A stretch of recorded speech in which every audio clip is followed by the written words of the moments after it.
All right, here we go. New this morning, the White House breaking yet another promise when it comes to Obamacare. Yep, this time admitting the website apparently won't be ready by the end of November, as has been promised. And you combine that with these sobering stats. On the day the healthcare website debuted, only 6 people were able to sign up, and only 50,000 have enrolled as of last week, according to the Wall Street Journal. Maybe even less. Yeah, with stories like that making headlines across the country, do the American people even want Obamacare anymore? Joining us now to discuss is Senator Ted Cruz, certainly someone who's been vocal about it. Good morning, Senator. Good morning. It's great to join you. Thank you. You know, a lot of questions today going to be coming across on the Hill, certainly with the rollout of Obamacare. But what's the end game here? I mean, some people say, let this thing die, let it suffocate, and the truth will come out. And other people say, let's fight it bit by bit. What's the new strategy here? Well, look, the problem is it's falling apart, but as it's falling apart, millions of Americans are hurting. We're now up to roughly 5 million people who've lost their health insurance because of Obamacare.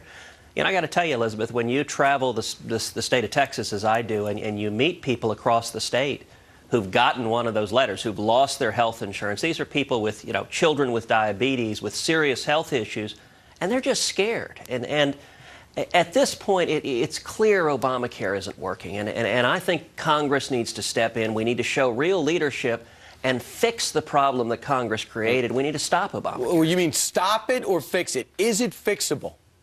See, I don't think it's fixable. The White House is coming in with all of these fixes and little bells and whistles, but they're not going to work. It is fundamentally flawed. And, you know, I got to say, at this point, in my view, stopping Obamacare is the essence of pragmatism. 3.5 years ago, it might have been possible for reasonable minds to differ. There might have been some who would have said, well, maybe this thing will work, let's give it a try.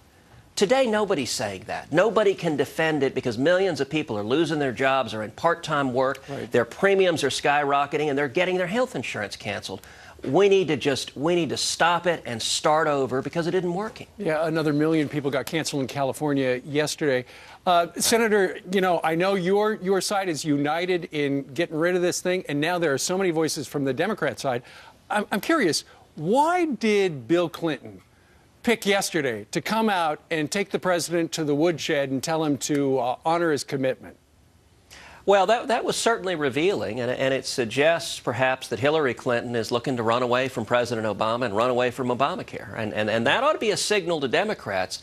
This thing isn't working. And when President Obama and the Democrats keep fighting in a partisan way for a law that is taking away the health care from millions of people, more people lost their health insurance because of Obamacare that have been able to sign up for it, that should be a real signal that we ought to get some bipartisan cooperation to come in and say, listen, it's not working, let's start over. Sure. Senator, I want to shift gears to something I know you care deeply about. I know there's a site dedicated to it as well, prayers for Pastor Saeed Abedini, in prison right now in Iran. We actually had his wife, Naghmeh, here probably about 6 weeks ago when there was hope that President Obama could maybe mention this and have him freed. I hear he has been moved to a new prison, that which holds murderers that have been convicted, and his life may be in true danger.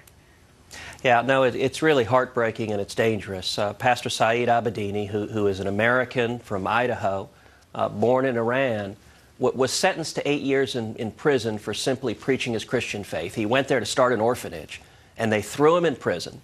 And then last week they transferred him from the Evin prison, which is horrible, to the even worse Rajay Sher prison, which is where they put, it's their death row, it's the worst place there is. And, you know, Iran did it on the 34th anniversary of the date that they seized American hostages. It's what they call Death to America Day. And this is just wrong. I mean, and let me commend y'all. Fox News has been so great about highlighting this case. His wife, Naghmeh, who has been stood by him, has been just a pillar of faith. But it reminds us of the blessed liberties we have here to worship God. In Iran, they're imprisoning and torturing this pastor simply for professing his faith. And I hope the president calls upon President Rouhani to release Pastor Abedini. It's the right thing to do. All right, the bipartisan letter to President Obama goes like this. We believe this new action by the Iranian regime merits additional response. It is an imperative for the United States government to speak out boldly on behalf of the Pastor Saeed and the earliest possible opportunity. But on top of that, we're on a different track. We're looking to cut a big deal with them and recreate relations with them. I mean, we're giving mixed signals. Well, the deal that John Kerry was trying to negotiate on behalf of the president, I think, was a terrible deal. It was really striking when Israel's Prime Minister Benjamin Netanyahu publicly calls it a very, very bad deal because it wouldn't stop Iran from developing nuclear weapons. It lets them keep their centrifuges, keep their enriched uranium. That was a mistake. But let me praise President Obama for a moment. In September, when he spoke with President Rouhani from Iran on the phone, he raised Pastor Abedini's case, and that was the right thing to do, and I'm glad President Obama did it. It's why we saw a bipartisan group of senators urging the president to continue raising it, and a moment of encouragement. You know, his wife Naameh has discussed that even while Pastor Saeed is imprisoned, he has been leading his fellow prisoners to Christ. There are reports of up to 30 converts that he has stood with his faith, even in that dark hole, and we've got to remember him and work for his release. Well, you're up early doing it today, so I'm sure the family appreciates it, and we like having you on. Senator Ted Cruz, thank you. Thank you for having me. Thank you, Senator.